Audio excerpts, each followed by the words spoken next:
Hi everyone, my name is TJ Kim and I lead the customer experience product team at Coupang.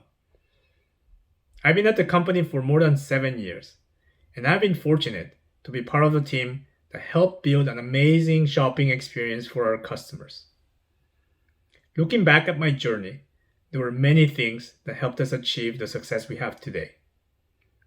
That said, if there is one thing that I would highlight as the most important ingredient of our success, it's our obsession about the customer.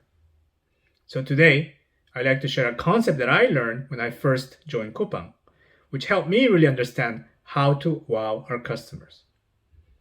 This is a story about milkshakes written by Harvard Business School professor Clay Christensen. You may be wondering, milkshakes? What does that have to do with customer obsession? Well, the story I'm about to tell you teaches us an important lesson about deeply understanding customers. The story starts with a fast food restaurant that wanted to increase the sales of its milkshakes. As any good business would do, the restaurant first started looking at data. The company was fairly sophisticated. They collected and analyzed tons of data. They looked at sales data, demographic data of its customers, and other statistics to get insights to increase the sales of their milkshakes. They created a profile of a typical milkshake customer, and they interviewed many customers with this profile. They asked them how they could improve the product so these customers would buy more. What flavors did they like?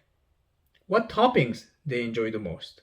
What ingredients they would like to add, and so on. The restaurant received a good number of responses and applied the feedback to their milkshakes. The company improved their milkshakes along these dimensions, but to their surprise, they had zero business impact. Not happy with the results, the restaurant then hired a consultant who was an expert in understanding customers. The consultant took a very different approach. He really wanted to understand customers. One day, the consultant stood at the restaurant for 18 hours and took comprehensive notes on everybody who bought a milkshake. What time of the day did they buy the milkshakes? What were they dining in or ordering to go? What other menu items were purchased? What were they wearing? It turns out that almost half of the milkshakes were sold between 6:30 a.m. and 8:30 a.m. It was the only item customers purchased, and they were alone. They were always in their car and bought milkshakes to go. Surprisingly, he discovered that 40% of the milkshakes were purchased first thing in the morning by commuters who ordered them to go. He interviewed these customers and asked them what job they had hired the milkshakes to do. One man answered, "Sometimes I hire a bagel for this job, but they're dry and tasteless. So I have to also hire cream cheese, which makes a big mess when I have to steer the car with my knees as I'm applying it to the bagel." Another person said, "Last Friday, I hired a banana to do the job, but it didn't do the job very well because I finished it in less than 1 minute." Then someone said something really interesting. "When I have a milkshake, it is so thick that it takes me more than 20 minutes to suck it up that thin little straw and consume it. I don't care what the ingredients are. All I know is that when 10 a.m. rolls, I'm still full." The key insight was this. The job that all these people were hiring the milkshake for was not only to put something in their stomachs, but to also keep them engaged during their long, boring, traffic-laden commute to work, in a way bagels or bananas were not doing. Customers also had some constraints. They were in a hurry, they were wearing work clothes, and they had only one free hand while driving. Can you imagine eating a banana or a bagel with one hand while you're driving on your work clothes? From the customer's point of view, the milkshake did that job better than any of the other options. This key insight meant that the market size for milkshakes was not merely the dessert market, but the fast breakfast food market as well. Looking through this lens, the market size for milkshakes was now 7 times larger than initially estimated.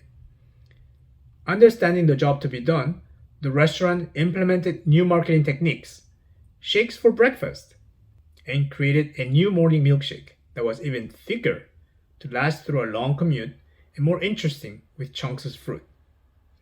Now, this story has a happy ending. Sales of the milkshakes increased significantly with these changes because they addressed the job to be done for the customer. At Coupang, we always remind ourselves of the milkshake story. For example, in the early days of launching our rocket delivery service, we found that there was a particular type of customer that really enjoyed our fast delivery service. Do you want to guess who they were? It was moms. Think about it. Moms are very busy, and sometimes they don't even have time to go to the mart. They also need things like diapers and baby formula fast. Moms hire Rocket Delivery because they could order it from their phones with just a few taps. They could do it late at night until midnight after kids were in bed, and then they could get their diapers and baby formula delivered the next day. We took this insight and built the best Rocket Delivery service targeting moms, and they became very loyal customers. Online mom communities were raving about how they could not imagine living in a world without Rocket Delivery. It was a huge success, and we rapidly expanded the service to other customer segments. Deeply understanding the needs of our customers was critical for us to build successful products. I hope you enjoyed today's story and got a glimpse of how Coupang creates customer-centric products. And remember, always ask yourself, what job is my product or service hired for? Thank you.